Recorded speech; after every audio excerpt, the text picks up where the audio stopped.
Not only do I believe they have the right to choose, I believe that they shouldn't have to consult anybody except for a physician about how they exercise that right. Okay, let's deal with what Dave Chappelle was talking about.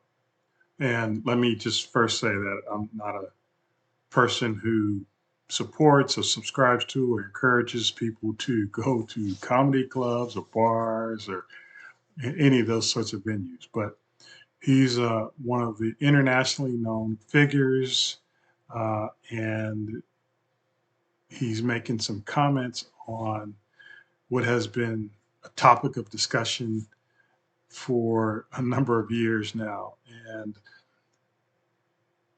he is coming to a conclusion that I've said going back years ago would be the conclusion of this abortion debate if you fall on the side of it's a woman's right to choose to kill the unborn, and abortion is her right. She doesn't have to talk to anybody, not even the father.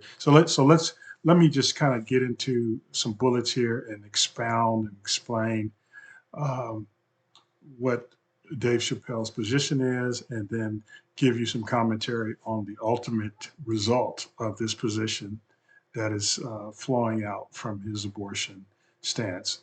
So, number one, he says that it's a woman's right, unequivocal right, to abort the baby. So, aborting a baby is a woman's unequivocal right to him. Number two, he says a woman shouldn't have to consult anybody. And implicit, I believe, in what he's saying is not even the father, that it's her right. The father has no say. She can just kill the baby.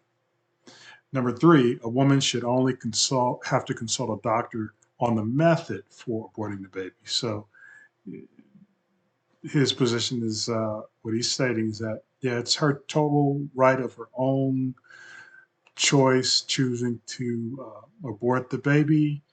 And the only thing that she should do is talk to a medical professional on how to abort the baby. Um, but number four, he sort of turns a corner, so to speak. And this is the logical conclusion that I stated quite some time ago. As far as I know, let me just say David Chappelle is very profane in his vernacular, in his vocabulary, in his thought process. But the core of what he's saying is what is coming about. I've seen this even years ago. Uh, Number four, where men are suing for the right not to have to support their own child, but their stance is if it's a woman, if a woman decides to have the baby, a man shouldn't have to pay if it's totally her choice to have the baby. And number five, he says that's fair.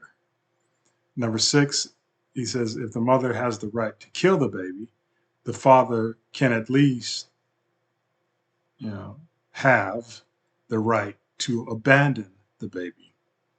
Excuse my grammatical error there on the bullet writing, but in any case, you get the point of what he's saying.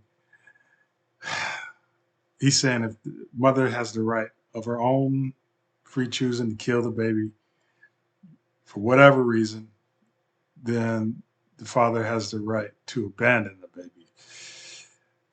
Number seven, it's the father's money, so it's his choice. I think he's doing a take on the phrase that some women say, "It's my body, my choice." So they mean their choice to let the baby live or to abort the baby.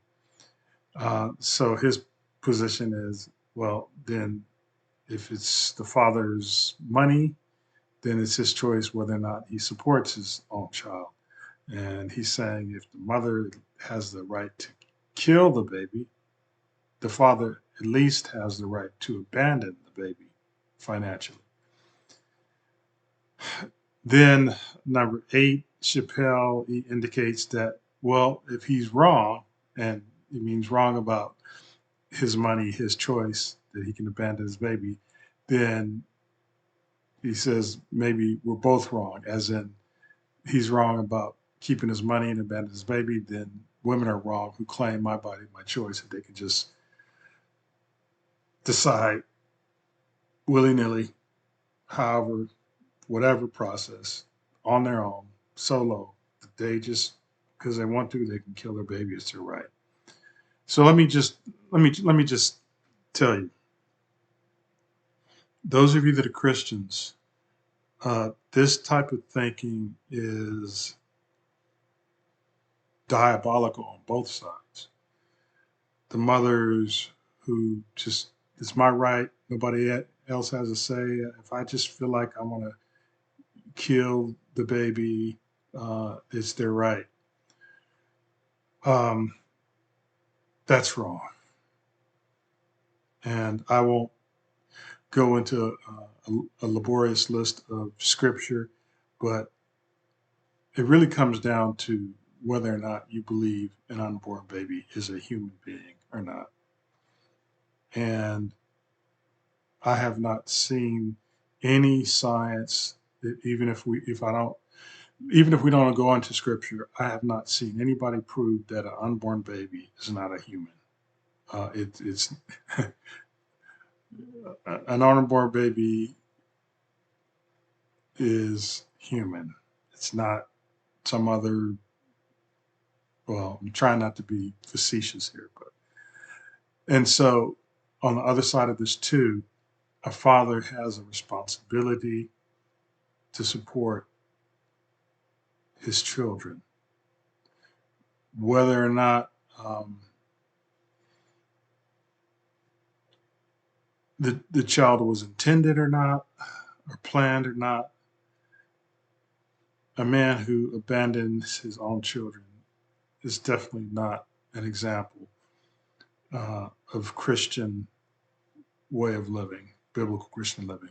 And when I say children, I'm talking about minors. I'm not talking about somebody's. I saw a video where I think it was a Dr. Phil show where there was a 30-year-old young man, totally sound of mind and body, so to speak. But he was just living at his parents, hanging out, playing video games. Like I think it might have been all day long, not working, not contributing to the household. That's not what I'm talking about. Love in that instance might be putting him out, making him, survive and work to support himself. My Christian brothers and sisters, let me leave you on this note. I can't emphasize this enough that men, if you marry, even if you have a dating relationship with one of these progressive women, my body, my choice types, you do so at your own peril because it is highly probable.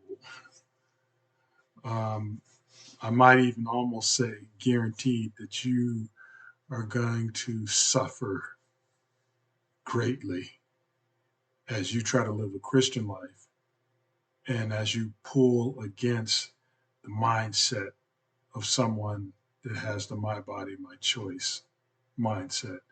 And let me say to you, sisters, if a man that you are considering as a prospective date choice has the mindset that, well, it's not men's responsibility to take care of their children.